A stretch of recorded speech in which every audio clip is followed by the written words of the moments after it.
Renungan Minggu Paskah pertama, pencobaan Yesus dan maknanya bagi hidup Kristiani. Pencobaan Yesus.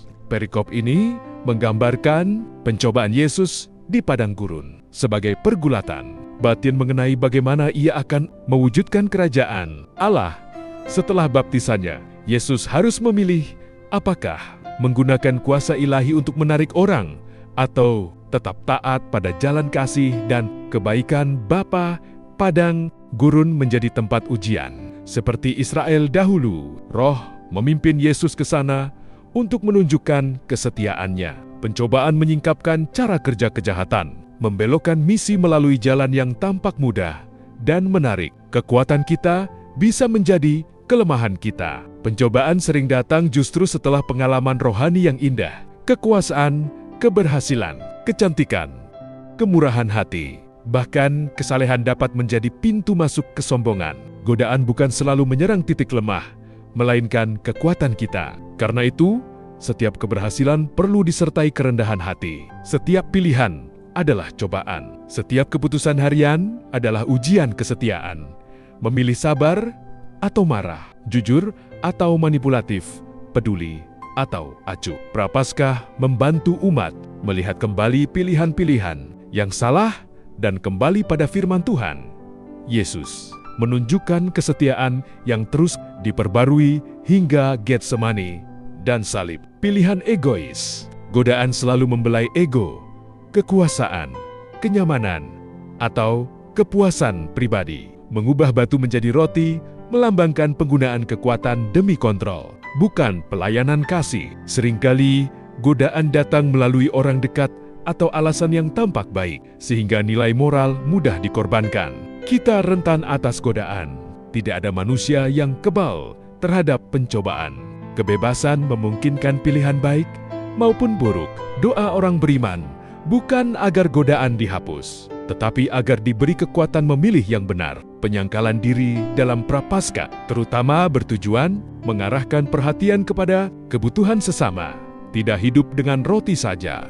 Yesus menegaskan bahwa manusia tidak hidup dari roti saja.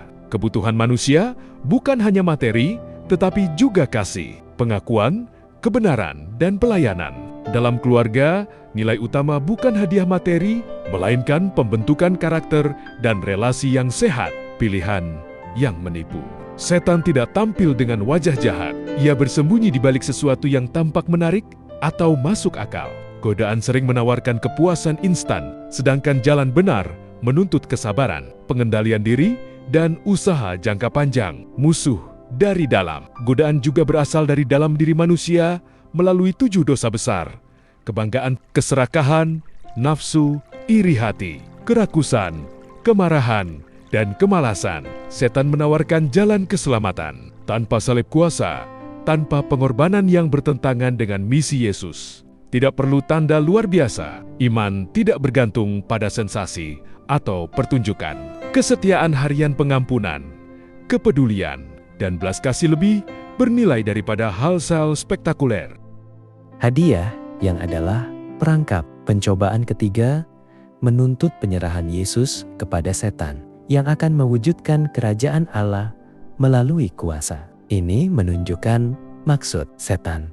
Orang yang menyetujui proposalnya berada di posisi merah bersamanya. Untuk memisahkan kita dari Tuhan, kita harus menyerahkan kebebasan kita kepada si jahat. Inilah yang dilakukan setiap dosa. Itu menjanjikan kenikmatan khusus atas kebebasan kita. Tetapi itu semakin menjerat kita dalam jaring penipuannya. Kejahatan dapat membantu kita memenuhi impian terliar kita. Tetapi itu tidak membebaskan kita. Itu membuat kita menjadi budak. Setelah dosa, kita seperti Adam yang menemukan ketelanjangannya dan bersembunyi. Malu akan keburukan dosa. Kita tidak dapat mengalahkan kejahatan dengan berkompromi dengannya, karena kejahatan memakan kejahatan. Namun, kita memang berkompromi untuk pesona tawaran setan, kekuasaan, seks, kesuksesan, karier, dan prestisi. Bukankah ini hal-hal yang kita temukan ketika kita menggali akar dari masyarakat kita yang bermasalah? kehancuran kehidupan keluarga. Surat kabar penuh tuduhan, konflik di rumah dan di tempat kerja, korupsi, eksploitasi anak, perempuan, pekerja dan orang miskin, kekebalan terhadap kejahatan. Kita tidak bisa menjadi kebal terhadap banyak penyakit. Kita juga tidak bisa menolak bujukan si jahat. Namun, ada obat pencegahan. Kami tidak minum air mentah. Kami tidak merokok dan kita menggunakan alkohol dengan hemat. Kita juga dapat memilih teman, bahan bacaan, dan bentuk rekreasi kita. Kita memastikan bahwa kita menikmati kesehatan yang baik dengan keseimbangan antara istirahat, kerja, dan olahraga. Kita menjaga kesehatan Kristiani kita dengan dekat dengan Tuhan dalam doa harian, misa, minggu, dan pembacaan Alkitab. Kita membuat lingkungan kita bersih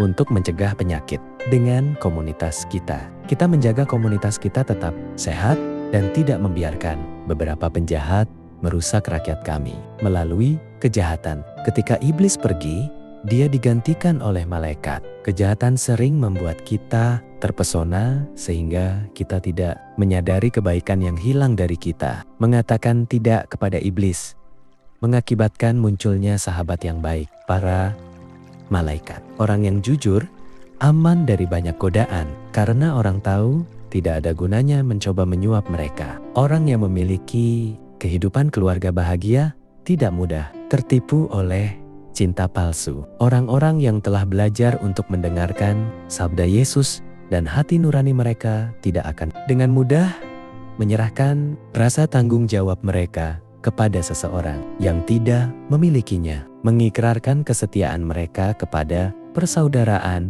yang tidak menghormati nilai-nilai kemanusiaan atau mengejar nabi palsu. Prapaskah adalah waktu untuk membedakan di mana letak kesetiaan kita. Ini adalah waktu untuk bertanya, apakah kita mencari kebahagiaan kita dengan mengikuti langkah-langkah Yesus? Ini adalah waktu untuk membuat pilihan yang tepat. Tuhan Yesus memberkati.